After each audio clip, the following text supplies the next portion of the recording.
The Local Show here on QCTV. Thank you for joining us. I'm your host, Winter Kuharski. The Local Show is a spot where we share some extraordinary stories of some local people and organizations that make your community great. Here we'll share stories of hope, generosity, and inspiration to chase dreams. In today's episode, we'll feature an organization that provides low-cost shoes to those in need, learn about a place where people of all abilities are welcome to dance, explore how one organization is helping families stay afloat in times of crisis, and take a look at a local resource that is working to end domestic violence.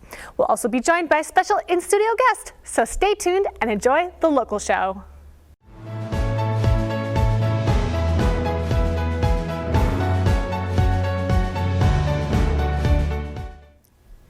Have you ever wondered what to do with a pair of shoes that isn't exactly old, but maybe they just don't fit right, or maybe they're not your style anymore? Well, one thing you can do is donate them. Good in the Hood's Shoe Away Hunger program takes those donated shoes, cleans them up, and sells them at low cost to those who need them. Those funds are then used to help feed local families. It's a win-win. We take a look at their warehouse to find out some more.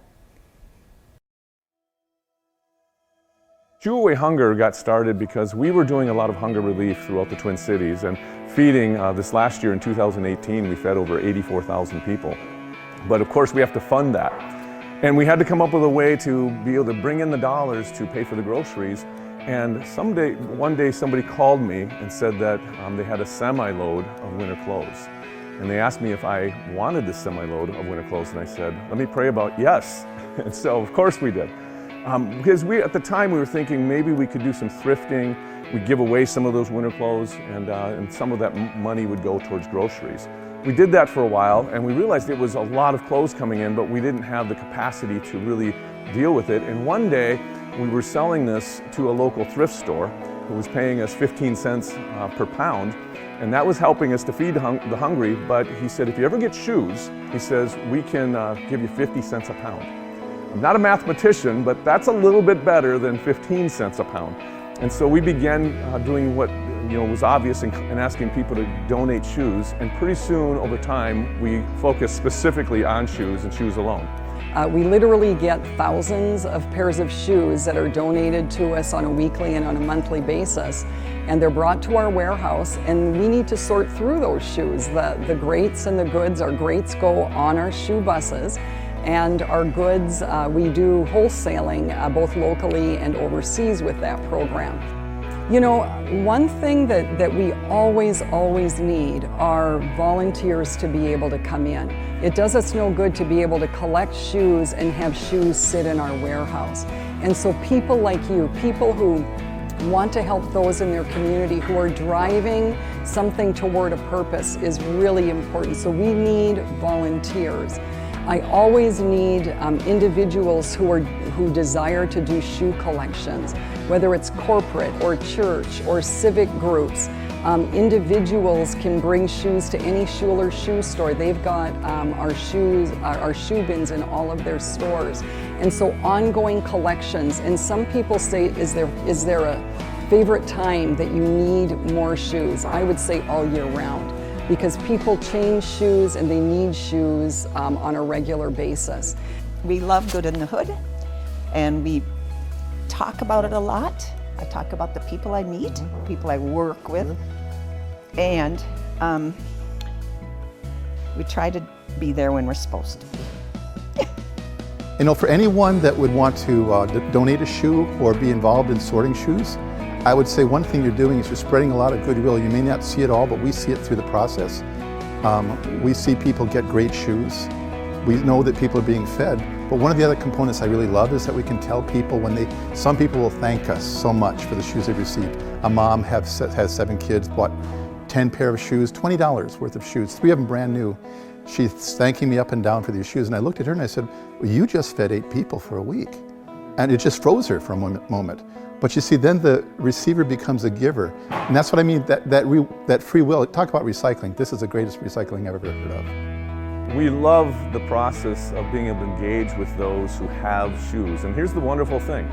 Pretty much everybody has shoes. And so it's a recurring product, of course, except those who really need them. And so we have this opportunity to receive generous donations from individuals of course, from businesses, from churches, and anybody that wears shoes has the capacity to clean out their closet for a cause and give us and donate generously the shoes.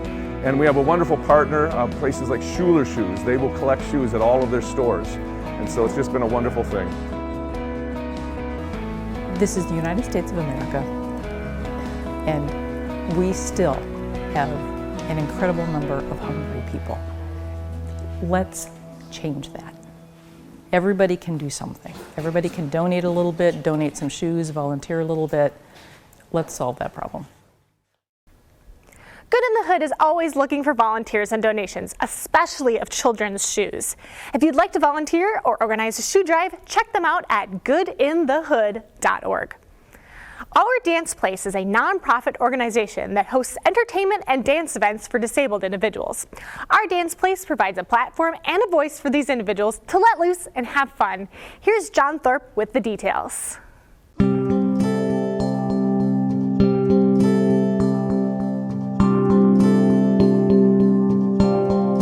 We decided that we needed a place that was hassle-free. It was an environment where people could come with disabilities and not have to worry about the surrounding stigma that you get when you go into different places, like where you go to dine or go to dance or bars or something, where they kind of zero in on the person with disabilities and they make them feel uncomfortable. We wanted them to feel like they were at home, and so we put the little catch underneath our dance place so where everyone belongs.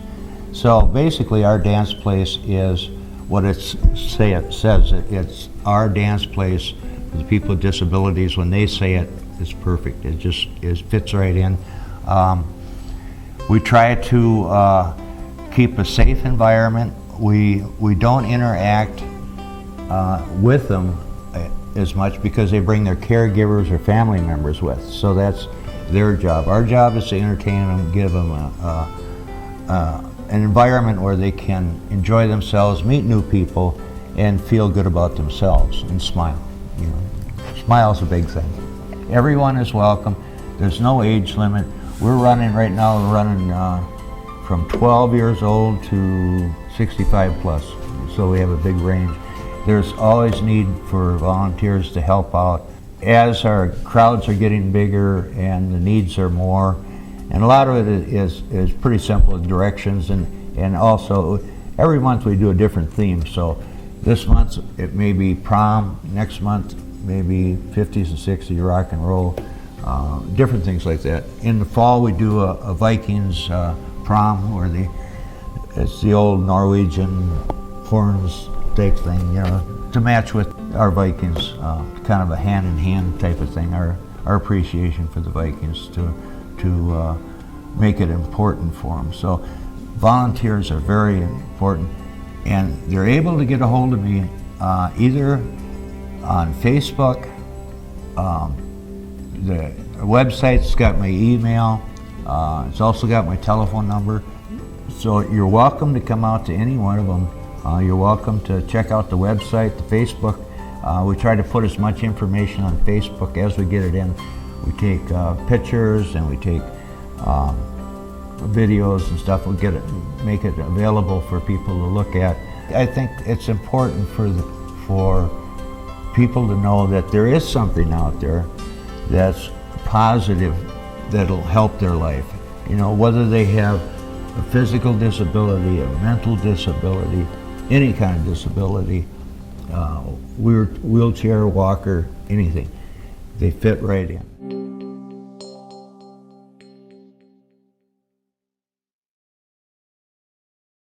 If you know someone that has a disability, or if you're interested in volunteering at Our Dance Place, you can visit their website at ourdanceplace.org, or you can visit them on Facebook and Twitter. Alexandra House has been helping victims of domestic abuse for over 40 years. Dave Washburn talked with Tina Bronson about the history of the organization and how they've worked to not only help the victims, but try to put an end to this problem as well.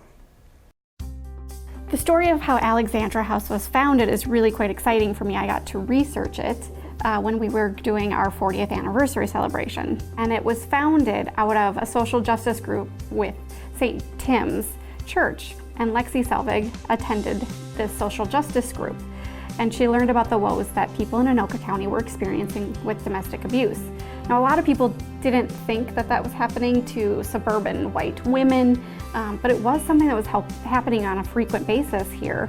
And so she gathered Sharon Lawrence, Margaret Langfeld, and Mary Zagaris, who was also a church member. And they decided to start what they called the Anoka County Task Force for Battered Women. And out of that is where Alexandra House had its founding. Well, Alexandra House's mission is to end domestic and sexual violence. I mean, that seems really bold and really big, but it's about intervention. So intervening when someone experiences it and working to prevent it. So we have the whole spectrum of programming. So we work with youth to educate them on what is a healthy relationship. We work when someone experiences violence throughout their life. So it doesn't matter if they're a teenager or if they're 75. We know that domestic violence and sexual violence impacts people no matter their age, no matter their socioeconomic, no matter where they live. And so really we're working to end that so people can live a violence-free future. The services of Alexandra House are very broad to work on that intervention and prevention piece. So we work with youth in the schools. We have a shelter, it's our emergency shelter, so if people need a safe place, they can come to Alexandra House and get our full range of services while working on their safety plan and their goals for their future. We have support groups and therapy. We do legal advocacy, which is really working with clients when they're going through the legal system, if they're going to court, if they need to report an assault. We have community education and professional training, again working on prevention and education of the community. We do on-call hospital response, so we respond to any Alina campus or clinic 24 hours a day, 365 days a year with an advocate if someone presents and says that they have been either a victim of domestic or sexual violence. So Alexandra House has a great relationship with law enforcement. We are on their call list, so to speak. So really through something called the lethality assessment, law enforcement officers, when responding to a domestic or sexual violence call, can ask a series of questions. And depending on the responses from the individual, they will either put the victim in contact with Alexandra House immediately through a phone call, or they will do a referral on their shift, and then Alexandra House takes the next step to reach out to the victim. Well, Alexandra House is always looking for community supporters, regardless of their financial position or their availability of time. There are a lot of ways to help Alexandra House. Call or email or go on our website and learn about the various ways. As you just heard, Alexandra House is always looking for donations and volunteers. You can contact them at alexandrahouse.org if you'd like to help. Sparky's mission is to provide assistance to families in crisis with critically ill or seriously injured family members through housing grant payment assistance, engaged resource referral, and advocacy. QCTV's David Perast shares the story. Sparky is a Minnesota-based nonprofit that provides financial assistance to families who have critically ill or seriously injured family members in the hospital or are recovering from a lengthy stay at the hospital. Sparky began in 1997 from a South St. Paul family who had a little boy named Darian, who when he was born had a significant heart condition. And through the course of his life, he was in the hospital multiple times. During those times, his parents spent most of their time in the hospital and they couldn't go to work. And so the genesis of the program was their friends and family came together and said, you focus on your son's care and recovery and we'll make sure that you don't miss a mortgage payment. And when it began in 1997, what we did is we only provided mortgage grant assistance to families. What we would do is you would submit an application. If you qualified for the program, we would make a mortgage payment directly to your lender. About a year and a half ago, our board decided that we wanted to expand our capability to serve more families, but to serve them in more ways than simply making a mortgage payment. We use the phrase that we help families bounce and not break. About 2 months ago, we launched a brand new platform that we called helpmebounce.org. And that platform allows us to work with families to raise the resources that they need, not just to pay a mortgage, but perhaps a rent, utility, car payment, whatever types of financial need they have that is being impacted as a result of a medical crisis from someone in their family. We came up with this slogan, bounce and not break, actually from a former recipient, the mom. Her and I, about 6 years ago, were doing a radio interview in St. Cloud, Minnesota, and the program host asked her the question, said, you know, what difference does somebody making a mortgage payment make? And it really can't do much to change the course of your life. And she said, you know, when you're in the hospital or you're dealing with a child or a family member who has a long, painful, extended hospital stay or illness, she said, when all is said and done, sometimes you only need somebody to step up and say, we're going to help you with this one mortgage payment, or we're going to help you with this car payment. And at a time when you feel like everything's falling apart, when you think you're going to break, that what Sparky did is they came in and said, you know what we're going to do? We're going to help you get over that hump, right? That idea that we're going to help you bounce and not break. As long as you have a social worker who validates that you do indeed have a serious injury or critical illness that is impacting the finances of your family, you can apply online and be approved fairly quickly. We have events like the Gus Macker tournament that will be in St. Paul, June 14th through the 16th. That's an event where we will raise money through sponsorships, through registrations. We have a big gala in February. Our goal is to provide a one-stop shop for philanthropy, for donors, whether you want to help financially or you want to help with your time, or maybe you want to do both. At the end of the day, the helpmebounce.org platform will give donors that ability to both decide how they want to help, where they want to help, how often they want to help, and how much they want to help. There are people out there, oftentimes total strangers, who don't want anything in return, but that want to help them. And I think that is probably the most powerful reaction that we get from most of the families we support. Thank you, David, for sharing Sparky with us. If you'd like more information, you can visit www.sparky.org. We recently stepped out into the community to hear what people have accomplished that they're proud of and they'd like to share. Let's hear about these outstanding achievements in our community corner. I'm on my third year owning a business, photographer, traveling nationally for fitness photography, been published on every fitness magazine, and I'm going on to New York in 5 weeks to complete the New York Pro, and we'll see what the rest of the year brings from that. I have made amazing progress in my job search. Fabulous. And what sort of jobs are you searching for? Teaching jobs in Anoka Hennepin. Fabulous. And do you have a subject that you teach or a particular specialty? Elementary education.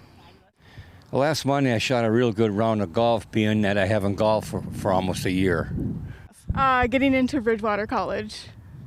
Fabulous. And what are you going to be studying at Ridgewater? Medical assisting.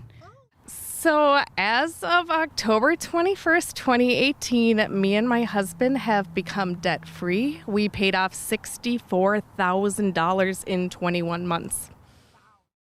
It was great to hear what people have accomplished recently. Find something you've done that you're proud of and let others know. We'll be right back with our special in-studio guest, so stick around.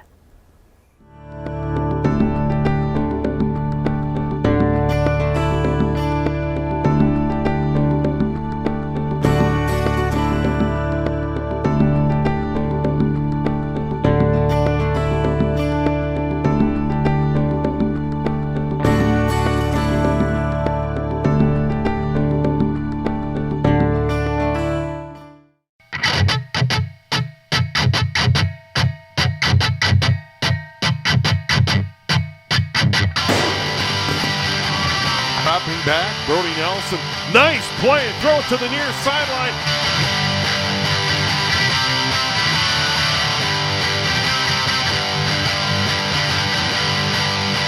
Joining me now is local historian Johan Ellert. Thank you for joining me. Thank you for having me.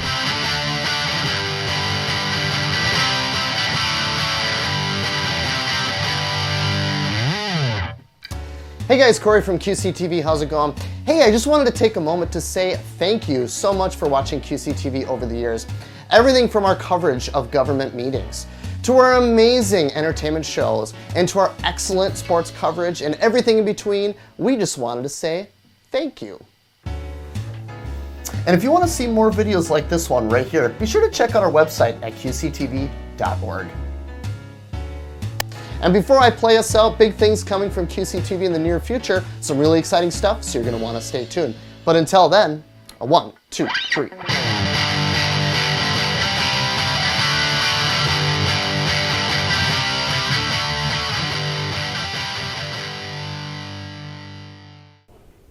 Welcome back to The Local Show. We are now joined by Chad Burgess, and he is a therapy dog handler with North Star Therapy Animals, which is an organization dedicated to improving the lives of countless individuals throughout the Twin City area by providing high-quality therapy dog handlers and teams and services to a wide variety of facilities. Thank you so much, Chad, for joining us. You're welcome. So tell me a bit about how you got involved with North Star Therapy Animals. What made you decide to become a therapy animal handler?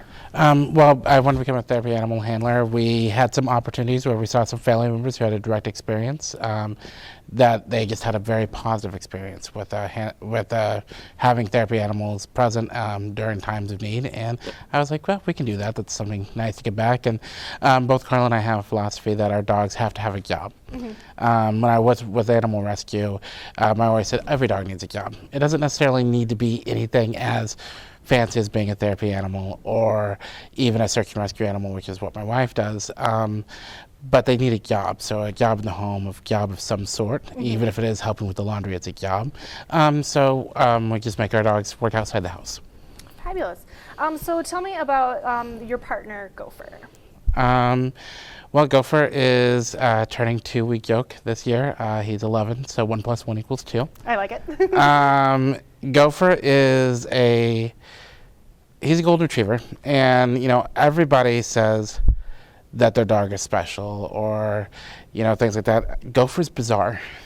He's not normal in any way. He has a higher intuition than any animal I've ever worked with, and I've worked with apes that had language capability, and his intuition and his ability to communicate is beyond some of what I saw them do, and we shared a common language. Mm-hmm. He is just a very bizarre dog. He's a very empathetic dog, which a lot of dogs aren't very empathetic, but he has it kind of his natural skills to be empathetic. He did cues me very much. He came from a reputable breeder, mm-hmm. But we had a few that we could pick from, and he came and sat next to me and looked up like, we going or what? So he chose me, and that kind of started our little journey, and he has always chosen me over my wife in the home. Mm-hmm.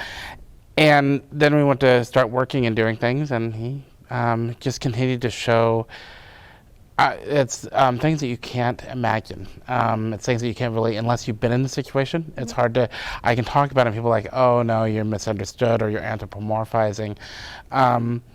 It's bizarre. It's things I'm a scientist by education. I'm like, this does not make sense. How is this going on? Mm-hmm. One of the things he knew is he knew when we used to, in what seems like a past life now, we used to do hospice. And we did vigil visits, which means that the person's actively dying. Sometimes the family will be present, sometimes they want it. And Gopher would huff when he told me it was time to go. And invariably he would huff moments before passing. He was like, I don't want to be here anymore. It's time to go. And he seemed to know. I mean, and it would be within moments. Like we'd be down the hall and the alarms would go off and the nurse staff would go out and we knew that the patient had passed. Mm-hmm. So he would do things like that. One time he's very good at subtle cues,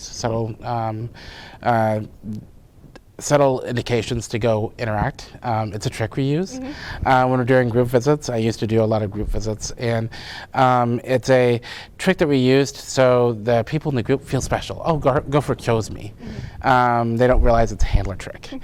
Well, early on in our work, he chose to ignore me.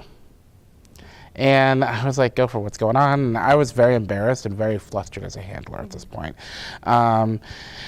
And I was, I tried to get him, but he wouldn't move. He would not bite this young child that he was sitting by. And so I ended up orchestrating the visit, having the kids come over and kind of interacting with him, and just, went with the visit, and then he wouldn't leave when it was time to go. And finally he did leave, and he was ready to go, and we left. And we came back, and we had been visiting this facility for a while, but with therapy animal handling, you have a connection with the patients, and you have a connection with their families, but you can't ask questions. It's not right. You are a professional volunteer. Right. You don't ask details. You're not medical staff. You're not there to treat medically. So you don't talk about your own stories. You keep it you keep a professional distance to it, which is sometimes very hard to do. And, there's this family, and they sit there and they start talking. They're like, "Oh, he is much different than he was last time," and and I was like, "What are they talking about?" And I was kind of embarrassed because I was like, "Oh, they were here and he wasn't." And it turned out, and they asked me if he knew, and I was like, "Knew what?" And it had turned out that the young boy had passed away the next day. Don't know how I knew that. I don't know if it's a smell. I don't know. I mean, it's something that scientifically has yet to be explained as to how I knew that and why certain of these animals have these intuitions. And while I might be Gopher's looking to retire over the next year, which is very difficult for a handler to talk about, but he is looking to retire, and I'm thinking about the next partner and what we're going to do. I already know that the likelihood of me getting the lottery win again is very slim. He is exceptional and he's bizarre, so that's my partner Gopher.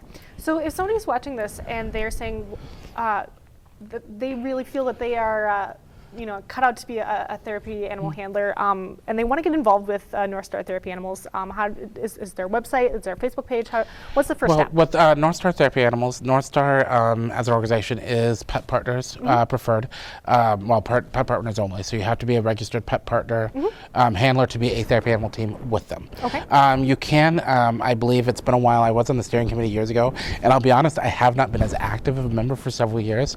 But they do allow you to be a member, a non-handling member, so you're a member of the organization, and that's a great way to go and learn things, learn from others and learn from people who are visiting in the area, because everyone's experience is different. I've done thousands of hours, and I can tell you I haven't done one same visit ever. Every visit I've done is always different. And so you get an opportunity to learn that. And also, the biggest thing is don't try to run. Take it slow. Okay. Take time. Learn about what you're going to be doing, and take the time, because it doesn't happen overnight. Even once you do all the training, and let's say everything's in place, and then you just do a brush-up training and you take the test, it could be 2 to 3 months before you can get an exam. Then it has to be reviewed. That could take 90 days. Then you have to start the volunteer training, which can, depending on the organization that you're going to be volunteering at, varies by how their organization's set up. So all those things take time, so don't be in too much of a rush. Right. There is more of a need for therapy animals than there are therapy animals available, so don't worry. There's plenty of work out there. And have zero expectations going in. Okay, I think that's some fantastic advice, Chad. I want to thank you so much for being in our studio today and sharing your story with our audience today. Thank you so much. Oh, thank you. Great.